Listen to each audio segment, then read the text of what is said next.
बारामतीमध्ये आज अजित पवार गट शक्ती प्रदर्शन करणार आहे। अजित पवारांच्या उपस्थितीमध्ये थोड्याच वेळामध्ये बारामतीमध्ये जनसन्मान महामेळाव्याला सुरुवात होणार आहे। या मेळाव्यासाठी अजित पवार गटाचे सर्व आमदार आणि खासदार उपस्थित आहेत। या महामेळाव्यातून अजित पवार विधानसभा निवडणुकीचं रणशिंग फुंकण्याची शक्यता आहे। मेळाव्यात अजित पवार कोणती घोषणा करणार याकडे आता सर्वांचं लक्ष लागलंय।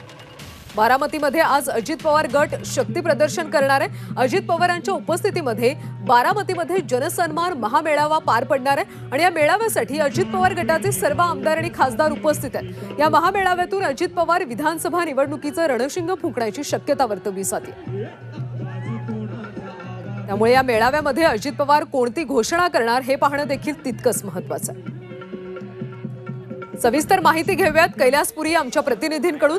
कैलास, आता थोड्याच वेळात या जनसन्मान महामेळाव्याला सुरुवात होणार आहे। कशा पद्धतीने तयारी करण्यात आली आणि अजित पवार आज नेमकी काय घोषणा करू शकतात? बारामतीमध्ये अजित पवार गटाकडून जोरदार शक्ती प्रदर्शन करण्याचा प्रयत्न जो आहे तो सुरू आहे।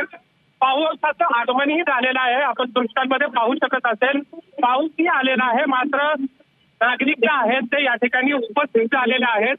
राष्ट्रवादी काँग्रेसचे प्रदेशाध्यक्ष सुनील तटकरे, धनंजय मुंडे हेही सभेच्या ठिकाणी त्यांचं आगमन झालेलं आहे।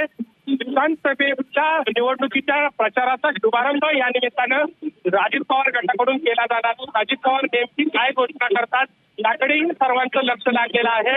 नुकतीच झालेल्या बजेटमध्ये अजित पवार यांनी माझी लाडकी बहीण योजना जी जाहीर केली होती, या योजनेच्या माध्यमातून जास्तीत जास्त लोकांपर्यंत पोहोचण्याचा राष्ट्रवादी काँग्रेसचा प्रयत्न आहे। ज्या सभेच्या ठिकाणी नागरिक आलेले आहेत त्यांच्या हातामध्ये माझी लाडकी बहीण योजना हे जे पोस्टर्स आहेत ते देण्यात आलेले आहेत। पावसाचा त्रास होऊ नये म्हणून छत्र्यांचं देखील वाटप करण्यात आलेलं आहे। एकूणच अजित पवार गटाकडून या सभेची जोरदार तयारी करण्यात आलेली आहे। सध्या सभेच्या ठिकाणी पाऊस आहे तरीही नागरिक येताना दिसत आहेत, मात्र या सभेचं टायमिंग जे 2 ला होतं ते अजूनही सभा काही वेळानंतरच सुरू होईल अशी चिन्ह आहे। कैलास, खरं तर विधानसभा निवडणुकीचं अजित पवार रणशिंग फुंकतील अशी देखील शक्यता वर्तवली जाते। साहजिकच आहे ज्या पद्धतीने या ठिकाणी शक्ती प्रदर्शन केलं जातंय ते पाहता प्रचाराचा शुभारंभ आहे अशी चर्चा या ठिकाणी आहे। आणि बारामतीमध्ये लोकसभेमध्ये पराभव झाला असला तरी विधानसभेला होम पिचवर आपण मजबूत आहोत हे दाखवण्यासाठी प्रचाराच्या शुभारंभाची ही जी सभा आहे त्यामध्ये जोरदार शक्ती प्रदर्शन करण्याचा प्रयत्न आहे।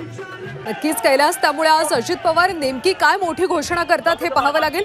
धन्यवाद माहितीसाठी।